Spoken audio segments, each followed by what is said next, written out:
Méditation du 12 septembre. Le miracle du Ruiz. Des cris de triomphe et de salut s'élèvent dans les tentes des justes. La droite de l'Éternel manifeste sa puissance. Psaume 118, le verset 15. Tout le monde savait depuis plusieurs mois qu'une tragédie se produirait à Armero.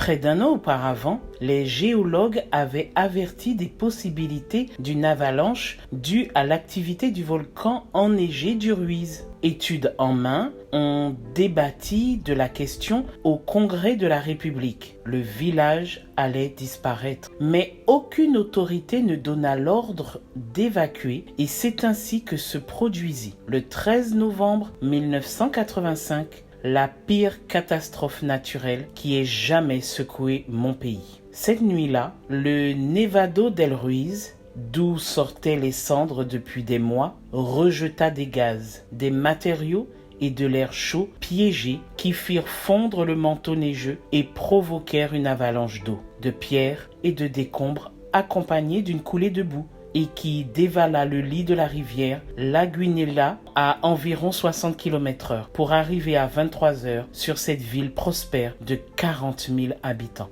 La force de l'avalanche ensevelit environ 25 000 personnes, dont la plupart furent surprises dans leur sommeil et dans leur maison. L'avalanche emporta finalement 4 200 maisons, détruisit 20 ponts et toutes les voies. Rien ne subsista. 15 000 habitants ont survécu, mais déplorent encore aujourd'hui le fait de ne pas avoir été évacués. La sœur Roselba en fait partie. Cette nuit-là, elle dormait avec ses petits jumeaux, Edier et Kelly, ainsi qu'un bébé d'1 mois. Le bruit de l'avalanche l'avait réveillée. Elle avait allumé donc une bougie et avait vu la boue passer par les fenêtres. Elle monta alors sur le toit de la maison, mais la maison fut arrachée de ses fondations et se mit à flotter, tandis qu'elle chantait des hymnes et récitait des psaumes à haute voix. Essayant de tenir les jumeaux, l'avalanche arracha le bébé de ses mains et l'emporta sans qu'elle puisse rien faire. Pendant des heures interminables, elle pleura, pria et chanta, accrochée aux promesses de Dieu.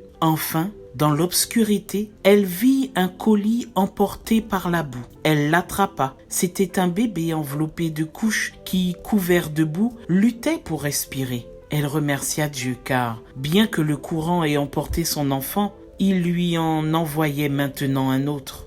Quand la lumière du jour vint et qu'elle nettoya le bébé, elle ne put en croire ses yeux. C'était sa fille. Dieu la lui avait rendue. Tu vois, comme il l'a fait dans le passé, Dieu continue de faire des miracles aujourd'hui. Je te souhaite une excellente journée, que Dieu te bénisse et à demain si Dieu veut.